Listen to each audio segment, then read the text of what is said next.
नमस्कार दोस्तों, एक नई लर्निंग के साथ हाजिर हूँ और आज के इस लर्निंग में हम लोग जानने की कोशिश करेंगे एक ऐसी कंपनी और कंपनी विशेष में चर्चा भी करेंगे केवल और केवल किसी स्टॉक को स्पॉन्सर या प्रमोशन के लिए नहीं, किसी स्टॉक को रिकमेंडेशन या एडवाइजरी के लिए नहीं, किसी कंपनी को केवल और केवल आपके लिए ऐसा नहीं कि मैं प्रॉफिट या लॉस बुकिंग के पर्पज से आपको बता रहा हूँ। ये हम जानने की कोशिश करेंगे कंपनी और कंपनी एनालिसिस में हम लोग जानेंगे जहां पे कंपनी का बिजनेस मॉडल कैसा रहेगा। बिजनेस मॉडल के बेसिस पे इनका जो फाइनेंशियल परफॉर्मेंस है वो कहां तक स्थिरता बना पाती है। और तीसरा, यदि मार्केट में स्टॉक में लिस्टेड है तो उसका मार्केट की ट्रेंड कहां पे देखने को मिल रही है। क्या ट्रेंड अप ट्रेंड जाहिर करती है, क्या ट्रेंड अप डाउन ट्रेंड की बात कहती है। कंपनी के नाम की यदि बात करें तो ये गुजरात से जुड़ा कंपनी है और ये कंपनी गुजरात पीपा वन पोर्ट्स ऐसे कुछ कंपनी का नाम है। पीपावाव पोर्ट लिमिटेड है जो कि टर्मिनल है जो कि पोर्ट को लेकर के वहाँ पे इनका कामकाज होती है, जहाँ पे कंपनी की यदि सर्विसेज को मामला में देखा जाए तो इनके पास जो सर्विस है जिसमें कि सर्विस में जो अलग-अलग इनकी सर्विसेज के अंदर ये कहते हैं कि सर्विस लोकेटर हैं, क्वेरी एंड मैरिटाइम्स का कामकाज, कंटेनर सर्विस, रिपेयरिंग का कामकाज, रीफर्स सर्विस हो, गेट सर्विस हो, data service and API stores हों, यूज्ड पोर्ट इक्विपमेंट सेल्स हों, या फिर कह सकते हैं कि एक तरह से क्रैप्स वाली चीज़ों को बिकवाती भी है, स्टोरेज एंड वेयर हाउसिंग का कामकाज करती है, क्रेन एंड इंजीनियरिंग सर्विसेज से जुड़ी हुई है। टर्म ऑफ बिजनेस को लेकर भी देखा गया, तो ये सारी चीज़ इनकी बिजनेस मॉडल है। इस बिजनेस मॉडल के बेसिस पे जो मार्केट में इनको लेकर के कारोबार रहा, वो कारोबार में कितने कामकाज करती है और उसमें इनका फाइनेंशियल कितना प्रॉफिट होता है, और उस प्रॉफिट के बेसिस पे क्या वो मार्केट में कितने लेवल पे आकर खड़ी हुई। यदि चर्चा किया जाए तो कंपनी को लेकर कहती है जो company the journey in the toward the set zero net zero base करने की कोशिश कर रही है, 2040 तक करेगी, जिसमें कि इनके पास जो कि बोनिशस जर्नी को लेकर के इन्होंने जिक्र करती देखी गई। इसके स्टैंडर्ड फॉर द ऑपरेशन जो कि कस्टमर एक्सपीरियंस को लेकर सभी कंपनियां कहती है। कामकाज है lifting standard and the unlocking opportunities को लेकर कहती है, जहाँ पे जेमनीज नेटवर्क को लेकर देखा जाए या फिर टर्मिनल अपापास अवार्ड्स इनके पास मिला हुआ देखने को मिला। ये सब चीज़ों को लेकर कंपनी कामकाज करती रही है, तो क्यों नहीं इस कंपनी के बिजनेस मॉडल के बेसिस पे जरा मार्केट की समरी डेटा को समझते हैं। और जहाँ तक इनकी अब स्टॉक प्राइस को अब देखेंगे, तो मैं आपको कोई स्टॉक प्राइस को लेकर कोई ऐसी बात शामिल नहीं करूँगा जहाँ पे आपको प्रॉफिट या लॉस का सामना करना पड़े।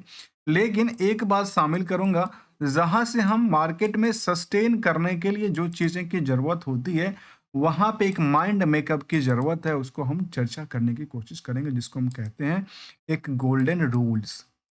और गोल्डन रूल की हम चर्चा करेंगे आगे चल करके। पहले जानने जानने की कोशिश करते हैं समरी डेटा के तौर पे आखिर हुआ क्या। देखिए, यदि बुक वैल्यू के मुताबिक देखें तो 348% की हलचल है। इंटरेंसिक वैल्यू के मुताबिक डबल से ज़्यादा है, जबकि हायर से लोअर की यदि बात करें तो मार्केट में इस प्राइस को देखने के बाद ये लग रहा है कि ऊपरी सतह से लगातार गिरते गिरते गिरते एक ही बार में यहाँ से बाउंस बैक हुआ। और बाउंस बैक के बाद मार्केट क्या अप ट्रेंड जाहिर करती है क्या? क्योंकि इंडस्ट्रियल की बाकी कंपनियों के हिसाब से यहाँ पे अंडर वेट की बात कहती है। और यदि प्रमोटर कंट्रोल 44% डिविडेंड का पेइंग अच्छा खासा है, आरओई आरओसी आंकड़ा भी करीब 18 से 24% रिटर्न की बात कहती है। तो debt to equity current ratio की नंबर, सेल्स वर्सेस डेटर्स और आउटस्टैंडिंग वर्सेस नेट प्रॉफिट, इन 4 पॉइंट को हम काट देते हैं, क्योंकि यदि सितंबर के बाद का रिजल्ट होगा फिर ये हमारे लिए कोई रिलेवेंट नहीं बनता। जब हमने कंपनी को फाइंड आउट किया था तो कुछ कंडीशंस बताता हूं, और वो कंडीशंस ये कहती है कि हमने एक ऐसी कंपनी को फाइंड आउट किया है मार्केट से जो जिसका जो ईपीएस है, ईपीएस के बेसिस पे जो करंट मार्केट की प्राइस है वो 20 मल्टीपल से ज़्यादा ना होगा। और मार्केट में जिस कंपनी में नेट इनकम मार्जिन 30% से ज़्यादा कमाती, अर्थात ये तो समझ आई कि 30% से ज़्यादा कमाती है। इनकी हम पीयर्स के भी से कंपेयर करेंगे, जहां पे पीयर्स में केवल फंडामेंटल नहीं, इनका स्टॉक परफॉर्मेंस को भी अवलोकन करेंगे, आपस में कंपैरिजन करने की कोशिश करेंगे। तो चलिए जरा जानने की कोशिश करते हैं इसी कंपनी को, जहां सितंबर तक का रिजल्ट अपडेटेड था और 30% प्रॉफिट, 37% प्रॉफिट बुकिंग के साथ साथ मार्केट में आउटस्टैंडिंग केवल 5% रहा और आउटस्टैंडिंग के बेसिस पे प्रॉफिट को देखा गया तो केवल 13% का आंकड़ा टच करती देखी गई। तो वहीं पे ट्रेंड कहता है कि यहाँ पे जो इनका टर्नओवर था वो लगातार नियर अबाउट सेम रहा है पिछले कुछ पीरियड के हिसाब से। यदि आप इनकी वाई वाई के मुताबिक देखें तो मार्केट में गिरावट रही, क्यू और क्यू के मार्केट देखा तो गिरावट रही। और यदि दिसंबर का रिजल्ट प्रोस्पेक्टिव यदि एक्सपेक्टेशन किया जाता है तो कह सकते हैं कि यदि मार्केट में यहाँ से दिसंबर की पीरियड में अच्छा खासा जंप होता है। आप हमेशा इनका ट्रैक रिकॉर्ड को मेंटेन करके देखिए। सितंबर दिसंबर में हमेशा डिफरेंसेस आई है और सितंबर दिसंबर में जब डिफरेंसेस आई है एक 2021 को छोड़ करके, तो मार्केट में इनको लेकर ऐसा एक्सपेक्टेशन है कि शायद ये आगे चल करके 200 करीब-करीब 235 से 40 करोड़ के बीच में जाएगा। ऐसा अवलोकन करता हूँ कि अब एक्चुअल में कितना जाएगा ये तो कंपनी की कानो-कान खबर हमारे पास है नहीं। कंपनी की फाइनेंशियल्स में डील करता नहीं हूँ, इसीलिए मुझे पता नहीं है। लेकिन जो एक्सपेक्टेशन ट्रैक रिकॉर्ड के बेसिस पे देखा जाता है उसके मुताबिक इंटरेस्ट की पॉइंट ऑफ व्यू को देखा है तो कंपनी में अदर सोर्स ऑफ इनकम काफ़ी अच्छा खासा कमाती है, लेकिन वो सस्टेनेबल है। वो पिछले कुछ पीरियड में सस्टेनेबल है, जहाँ पे ईयर एंड ईयर बेसिस के मुताबिक कहती है कि सेल्स अप ट्रेंड है, प्रॉफिट के डेटाबेस अप ट्रेंड जाहिर करती है, लेकिन स्टॉक प्राइस सीजीआर में डिक्लाइनिंग रेशियो है और return on equity up trend की बात करती है। मतलब सेल्स, प्रॉफिट और रिटर्न ऑन इक्विटी तीनों एक ही दिशा में जा रही है, लेकिन स्टॉक में जो निवेशकों का पैसे की वैल्यूशंस हैं वो लगातार गिरता जा रहा है। आखिर इस गिरने के पीछे क्या वजह हो सकता है? क्या गिरने की वजह केवल और केवल सेंटीमेंट और पैनिक करना है या बड़े निवेशकों का लगातार यहाँ से बिकवाली करना है? ये आंकड़ा तो नहीं देती। चलिए जानने की कोशिश करते हैं। और इसमें देखा गया कि रिस्क फैक्टर कहती है 21 दिन के लिए और बैलेंस शीट के मुताबिक कंपनी में कोई भी कर्ज नहीं है। जितने भी फंड था रिजर्व में और कैपिटल में, कंपनी फिक्स एसेट्स में अच्छी खासी नंबर है और साथ में अदर एसेट्स के अंदर भी नंबर डील करती देखी गई। जबकि जब पीयर से कंपेयर करेंगे तो अदानी पोर्ट्स, जेएसडब्ल्यू इंफ्रा जैसे कंपनी को शामिल किया गया इसके लिस्ट में। तो मुझे लगता है कि इनकी लिस्ट थोड़ा सा संकुचित है। इसकी लिस्ट को थोड़ा सा वाइड करना चाहिए क्योंकि यह डेटाबेस थोड़ा सा हल्का दर्ज करती देखी गई, जहां पे पी रेशियो के मुताबिक आज भी सस्ता मिलता है। और इतना ही नहीं, यदि नेट इनकम के हिसाब से देखेंगे तो आज भी सबसे ज्यादा अर्निंग करने वाली कंपनी के तौर पे बनी है।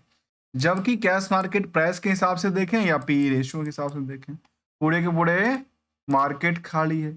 मतलब ये है जो यहाँ पे ये अपॉर्चुनिटी बनाने की कोशिश करेगी। जैसे बाउंस बैक आ रही है, बाउंस बैक आएगी, जबकि पिछले एक साल में अच्छी खासी गिरावट दर्ज कर चुकी है।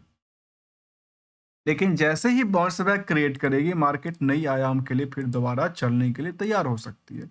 जबकि पिछले 5 सालों की ग्राफ के मुताबिक मार्केट में कई बार अप डाउन हुआ है, लेकिन इस तरह के अप डाउन जो था पहले हुआ था तो कहते बिल्कुल ही नहीं हुआ था। लेकिन ये अप डाउन इस साल में बहुत ज्यादा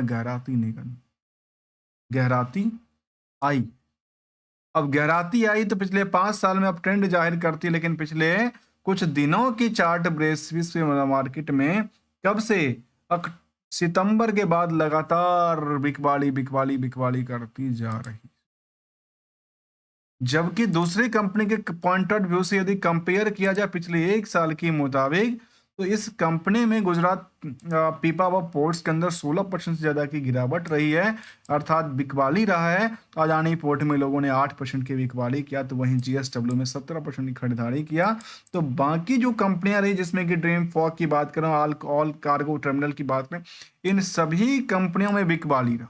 केवल और केवल एक नहीं, पूरे के पूरे मार्केट में पिछले एक साल में बिकवाली का दायरा सामने आया। तो पिछले एक महीने में भी अप डाउन सिचुएशन में जहां तहां चारों तरफा खरीदारी नहीं, बिकवाली का प्रेशर देखने को मिला था। अर्थात लोग अभी लेने के लिए सेक्टर में इंटरेस्टेड नहीं थे, लेकिन बेचने के लिए इंटरेस्टेड थे। जहां निवेशकों के इंटरेस्ट में देखा गया कि संकुचित होकर 2,30,000 के आसपास हो जाती है। और नियरली कह सकते हैं कि इसमें प्रमोटर के अलावा एफआईडीआई की होल्डिंग अच्छी खासी है। तो आम पब्लिक के पास से जब मार्केट गिरती दिखी तो एफआईडीआई ने जब खरीदारी किया या क्योंकि इन दोनों की खरीदारी में एफआई ने लगातार खरीदारी किया, आम नवनिवेशकों के पॉकेट से यहाँ से चला गया। जबकि लेटेस्ट अपडेट की बात यह है जो कंपनी अपनी ट्रांजेक्शन कॉल को लेकर के अपडेट दिया है कि इनका इंटीमेशन आया है, जो इनका अर्निंग कॉल आने वाला है और उसको लेकर उन्होंने जिक्र किया है 14 फरवरी 2025 को, जो एक दिन होता है जो सबको याद होगा 14 फरवरी, उसी दिन कंपनी अपनी लव लेटर जारी करने वाली है। आइए इसको हमने पॉइंट ऑफ व्यू को समझने की कोशिश किया, और इसके अलावा यदि एनालिसिस पार्ट को देखा तो कंपनी में रिस्क बिल्कुल नहीं है। रिस्क के मुताबिक अवार्ड जो है वो काफ़ी ज़्यादा दर्ज करती देखी गई है। तो साथ में इसको यदि हम कुछ देने लेने की बात भी किया जाए तो कंपनी लगातार देती रही है, जिसमें डिविडेंड की पार्ट हमेशा टाइम टू टाइम देती रही है। इसके अलावा यदि हम प्रमोटर्स होल्डिंग की बात करें, प्रमोटर्स होल्डिंग में इसमें एपीएम टर्मिनल इसकी मॉरिशस लिमिटेड है, जो कि अर्थात ये कंपनी मॉरिशस से बिलोंग करने वाली कंपनी के हाथों में है। तो मतलब मार्केट इंडिया में देती रही है और इसमें क्या रहा है, पैसे आते रहे जाते रहे। तो ये एक इसका ट्रैक रिकॉर्ड था। जहाँ तक इसमें सेंसेक्स के पॉइंट ऑफ व्यू से कंपेयर करने की सवाल आती है, तो वहाँ पे भी देखा जाए तो पिछले एक साल में जहाँ सेंसेक्स में लंबी गिरावट नहीं थी, इस स्टॉक में 16% से ज़्यादा गिरावट रही। तो कुछ 10 सालों में थोड़ा बहुत करके खरीदारी बिकवाली दोनों रहा। अर्थात मार्केट को जब भी अपना मौका मिले प्रॉफिट बुक करने का, जब मार्केट आपके रिवर्सल्स करने की कोशिश करेगी तब प्रॉफिट को बुक करना चाहिए, और जब मार्केट आपके ट्रेंड मुताबिक ना चले तो एसएल के मुताबिक अपने कैपिटल को सेविंग करना चाहिए। गोल्डन रूल यही कहता है, क्योंकि मार्केट में सस्टेन करना हो तो ये सब चीज़ों को लेकर के जानने की जरूरत पड़ती है, और यही एक मार्केट के लिए दिशा निर्देश भी देती है कि हमेशा ऊपरी सतह पे जाकर बिकवाली करो, बॉटम में आकर खरीदारी करो, और मार्केट में जब उथल पुथल होगा तो आपको पैसा मिलेगा। मिलेंगे कुछ नई लर्निंग के साथ, लेकिन आपको बता दूं कि we are not an traders, not an advisors, only as a learner point of view से। मिलेंगे कुछ नई लर्निंग के साथ। यदि अच्छा लगा तो लाइक और चैनल को सब्सक्राइब करना बिल्कुल मत भूलिएगा। Thanks for the joining us.